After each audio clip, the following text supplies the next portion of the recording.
और इसके लिए कहना चाहूंगा, सबसे पहले निष्ठावान बनिए। निष्ठावान बनोगे तो अरिहंत, सिद्ध, आचार्य, उपाध्याय, साधु, सम्यक दर्शन, ज्ञान, चारित्र, तप सब जीवन में उतरेगा, अंदर बसेगा, शासन अपना लगेगा।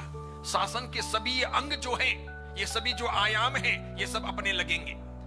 अरिहंत अपने लगेंगे, सिद्ध अपने लगेंगे, आचार्य अपने लगेंगे, उपाध्याय अपने लगेंगे, साधु भगवंत अपने लगेंगे, साध्वी जी अपनी लगेगी। फिर भले वो छोटी हो, बड़ी हो, विद्वान हो, ना हो, सामान्य हो, जिसने घर संसार छोड़ा है, संयम का मार्ग लिया है, साधना कर रहे हैं। यहां तक कहा गया है, एक क्षण का चारित्र भी मनुष्य को पार लगा सकता है। एक दिन का चारित्र भी उसके कई कई भवों के कर्मों का क्षय कर सकता है। इतना मूल्यवान होता है चारित्र जीवन। एक घंटे भर की यानी 48 मिनट की 2 घड़ी की सामायिक भी कल्याणकारी कही है शास्त्रों ने। एक पौषध व्रत भी श्रावक के लिए बहुत कल्याणकारी कहा है। तो संयम का तो कितना महत्व है। गांव में महाराज साहब होते हैं तो कौन कौन वंदन करने के लिए उपाश्रय जाते हैं? कौन कौन गोचरी पानी का निवेदन करने के लिए जाते हैं? घर में तकलीफ होती है तो महाराज साहब को मिलने जाते हैं। मुहूर्त निकालने होते हैं तो महाराज साहब को मिलने जाते हैं।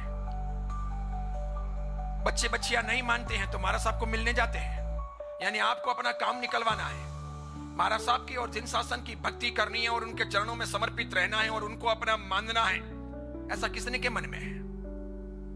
कितने लोग करते हैं? कब समय मिलता है? क्या बिल्कुल समय नहीं मिलता 24 घंटों में? खाने के लिए, पीने के लिए, ओढ़ने पहनने के लिए, घूमने के लिए, बाहर गांव जाने के लिए, अब्रॉड जाने के लिए, क्रिकेट खेलने के लिए, टेलीविजन के लिए, मोबाइल के लिए समय मिलता है। आराम करने के लिए, मजाक मस्ती के लिए, टाइम पास के लिए समय मिलता है। क्रिकेट के लिए, फुटबॉल के लिए, मॉर्निंग वॉक के लिए टाइम मिलता है। समझ रहे हो? फिर बैठने के लिए, गप्पे लगाने के लिए, चाय पानी उतारने के लिए टाइम मिलता है। इधर उधर जाने के लिए टाइम मिलता है। कोई मरता है तो जाते हैं, किसी का सगाई सगपन होता है तो जाते हैं, कोई बीमार होता है तो जाते हैं।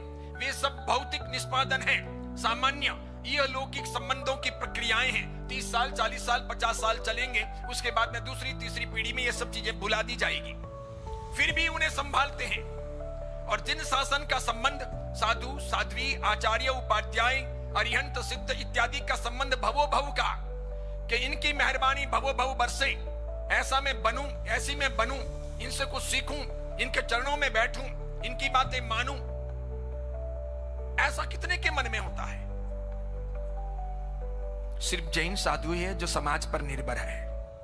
बाकी किसी भी धर्म परंपरा के साधु किसी भी समाज पर निर्भर नहीं है, वो इंडिपेंडेंट है।